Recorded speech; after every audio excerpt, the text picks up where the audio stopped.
Assalamualaikum warahmatullahi wabarakatuh. Perkenalkan, saya Arif Rifai dengan NPM 5021081 dari kelas 5C. Di sini saya akan menyampaikan materi pertemuan 3 dari mata kuliah pengembangan pembelajaran IPS SD yang diampu oleh Bapak Dr. Tio Gusti Satria, Magister Pendidikan. A. Analisis kebutuhan pembelajaran IPS SD pada PPK K13 dan P5 IKM. Apa itu analisis kebutuhan? Analisis kebutuhan adalah cara yang efektif untuk mengidentifikasi masalah-masalah yang muncul dalam sebuah organisasi pembelajaran, terutama bila perancangannya atau dalam mendesain pembelajarannya tidak begitu akurat. Dengan adanya analisis kebutuhan, membantu organisasi maupun individu dalam mencari solusi masalah untuk meningkatkan kinerjanya. A. Analisis kebutuhan pembelajaran IPS SD pada PPK atau kurikulum 13. Pelaksanaannya kurikulum 2013 membutuhkan perangkat pembelajaran guna menunjang keberhasilan pelaksanaan kurikulum 2013. Perangkat pembelajaran tersebut diantaranya program tahunan, program semester, pemetaan KI atau KD, silabus, RPP, lembar kerja siswa, buku ajar sebagai acuan untuk peserta didik dan guru, buku data kehadiran siswa, buku jurnal mengajar evaluasi para pendidikan, dan portofolio sebagai bahan evaluasi. Buku ajar dikenal juga dengan buku teks, buku materi, atau buku paket, merupakan acuan untuk peserta didik dan guru dalam proses belajar mengajar.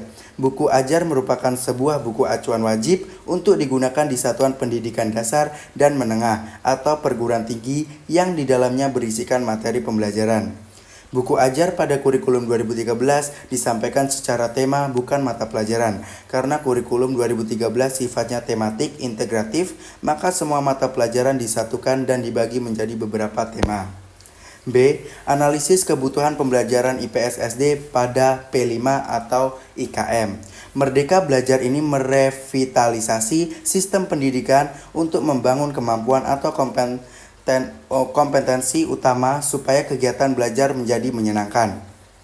Pada kategori pedagogik, Merdeka Belajar mendorong berbasis kompetensi dan nilai-nilai, kurikulum, dan penilaian, serta pendekatan berbasis kebutuhan individu dan berpusat kepada peserta didik. Implementasi kurikulum Merdeka di beberapa sekolah penggerak dilaksanakan di tahun pertama dengan cukup baik, kemudian dikembangkan di banyak sekolah tahun sekarang. Apa tujuan dari pembelajaran IPS SD kurikulum Merdeka?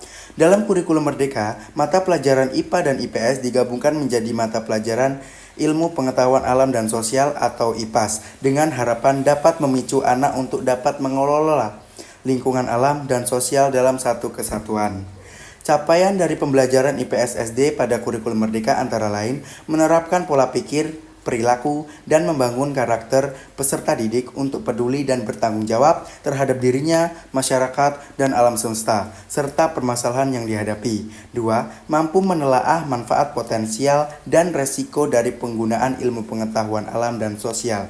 3. Mampu membuat keputusan yang lebih berdasar dengan menggunakan ilmu pengetahuan alam dan sosial serta teknologi, dan mampu menemukan solusi dari masalah yang dihadapi melalui sains baik masalah individu maupun masyarakat. Adapun prinsip dalam penyusunan ATP pada pembelajaran IPS SD. 1.